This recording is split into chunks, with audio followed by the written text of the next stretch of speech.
पाकिस्तान विरुद्ध धर्मयुद्ध सुरू झालेलं आहे आणि आज मी सुदर्शन मराठीच्या दर्शकांसाठी स्पेशली हा व्हिडिओ यासाठी बनवतोय। युद्ध म्हणजे 300 डिग्री 360 डिग्री मध्ये आपण विचार केला पाहिजे। यावेळी फक्त भारतीय सेनेचं सैनिकांचंच काम आहे तेच पाहून घेतील असा विचार करून चालणार नाही।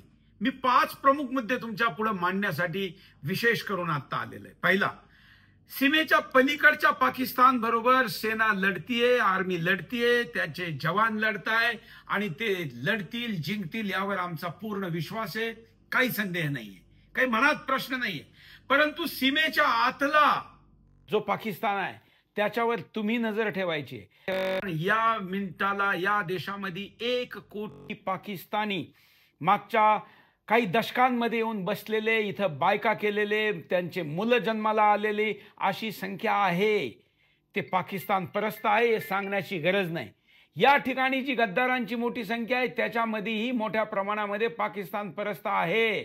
आजही पाकिस्तान मॅच जिंकल्यानंतर पटाके फोडणेवाले जे आहे ते आता पाकिस्तानच्या बाजूने काही करू शकतात। तुमच्या आसपासच्या मस्जिदीत, तुमच्या आसपासच्या मदरशात, तुमच्या आसपासच्या मजारीवर जर कुठली काही घटना होतीये तर त्यावर तुम्ही लक्ष देणं गरजेचं आहे। हा पहिला मुद्दा। दुसरा मुद्दा, आपल्या देशातील सैनिकांचं मनोबल तसंही मोठं असतं आणि मराठी माणूस तर लढणारा असतो।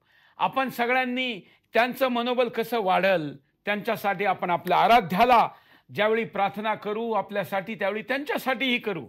त्याचबरोबर सोशल मीडियामधून त्यांच्यासाठी मनोबल वाढणाऱ्या पोस्ट पण आपण लिहिल्या पाहिजे आणि जास्तीत जास्त त्यांच्यासाठी त्यांच्या वीर कथा त्यांनी, कारण आता तर सुरुवात आहे, हे लांबपर्यंत जाणारे, जास्त दिवस चालणारे आणि म्हणून या जास्त दिवस चालण्याची तयारी आपण करणं गरजेचं आहे।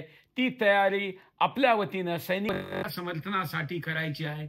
सरकार चांगलं करीत असेल तर त्यावर करायची आहे, सरकारला काही सल्ला द्यायचा असेल तर तोही द्यायचा आहे, पण तो कोरडा देण्याची आवश्यकता नाही।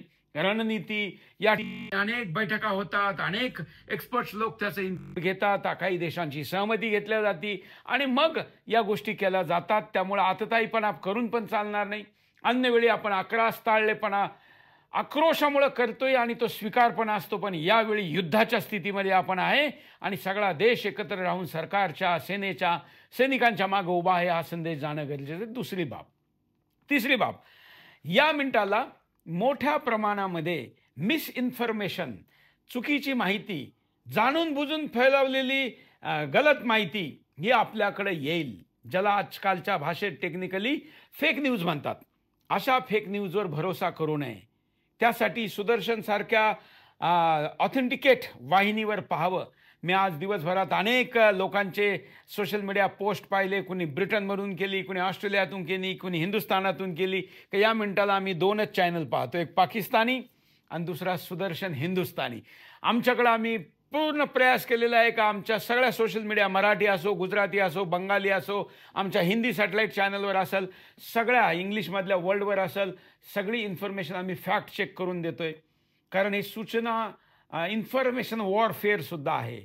केवळ मिसाईलची लढाई नाही आहे, केवळ बंदुकांची लढाई नाही, केवळ ड्रोनची लढाई नाही आहे, ही इन्फॉर्मेशनची पण लढाई आहे। त्यामुळं फॅक्ट चेकवर पण आपण लक्ष दिलं पाहिजे। आपल्या बाजूने आपल्याला जर माहीत असेल की ही गोष्ट चुकीची आहे तर त्याच्याखाली कम्युनिटी नोट लिहिली पाहिजे, ते शेअर केलं पाहिजे। चौथा मुद्दा जो सगळ्यात महत्त्वाचा आहे, का आपण सगळ्यांनी युद्धजन्य स्थितीमध्ये काय करावं हे आपल्याला माहिती नाही आहे, कारण या पिढीने हे युद्ध पाहिलेलं नाही आहे। आत्तापर्यंत भारत सरकारची भूमिका होती का आधी दुसऱ्यांनी हमला करावा आणि मग आपण त्याला प्रत्युत्तर द्यावं। यावेळी भारताने आतंकवादी हमल्याच्या विरोधामध्ये पाकिस्तानवर अटॅक केलेला आहे आणि सांगितलं का आम्ही सैन्य ठिकाणी आणि त्यांचे असे ठिकाण जिथून आमच्यावर मिसाईल डागण्याचं काम चालू होतं त्यावर हमला केलेला आहे। आपण अशा पिढीत आत्ता जन्मलेले आहोत। फार वयाचे जे लोक असतील ज्यांना 65चं 72चं युद्ध आठवत असेल ते सोडून द्या, परंतु या पिढीला हे युद्ध नवीन आहे। त्यामुळं सोशल मीडियावरून माहिती घ्या का काय करावं, मॉक ड्रिल कशी करावी। आपल्या आसपास सुद्धा धमाके होऊ शकतात, मी घाबरून देत नाहीये, पण जर भारत सरकार आपल्याला मॉक ड्रिल करायला सांगतंय याचा अर्थ असा आहे का आपण आपल्या आसपास काय होऊ शकतं याचा विचार केला पाहिजे। 5वा सगळ्यात महत्त्वाचा मुद्दा, आज मी एवढेच मुद्दे आपल्यासमोर सांगणार आहे आणि प्रयत्न करील की मी रोज आपल्यासमोर येईल आणि या मुद्द्यावर आपण चर्चा करीत जाऊ.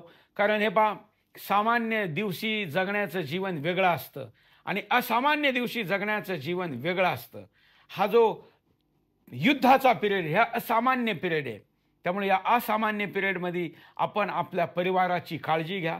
अत्यावश्यक अशा गोष्टी घरामध्ये कशा ठेवता येतील, खास करून मेडिकल उपकरण, ज्यात ऑक्सिजनचा छोटे सिलेंडर असू शकतात, ज्यामध्ये घरामध्ये ऑक्सिजन बनवायची व्यवस्था असू शकते, ज्यामध्ये समजा पाकिस्तान जो सीमेच्या आतला आहे तोच घरावर चालून आला तर काय केलं पाहिजे, अशा आत्मसुरक्षेच्या संविधानाने दिलेल्या आणि या प्राप्त परिस्थितीमध्ये आवश्यक असणाऱ्या गोष्टीही आपण केल्या पाहिजे.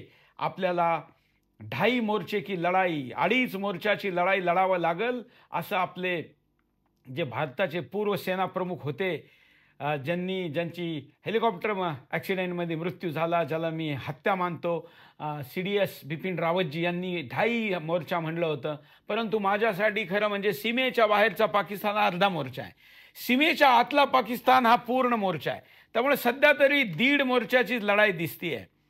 चीन काय करेल येत्या काळामध्ये स्पष्ट होईल. चीननी दिलेलं जे डिफेन्स सिस्टीम होती पाकिस्तानला ती फेल झालेली आहे. आपण मिसाईल अटॅक केला आणि त्यांनी आपल्यावर जे मिसाईल अटॅक केले ते आपण परतून लावले, नस्तनाबूत केलं त्यांना. S-400 जे रशियाकडनं आपण घेतलं त्यांनी रिझल्ट दिला आणि चीनी माल जसा असतो तसाच चीनी माल डिफेन्सचा त्यांचा निघाला. मित्रांनो, त्यामुळे या गंभीरतेच्या वातावरणामध्ये आपण अन्य वेळी विचार करतो तसा विचार यावेळी करायचा नाही आहे.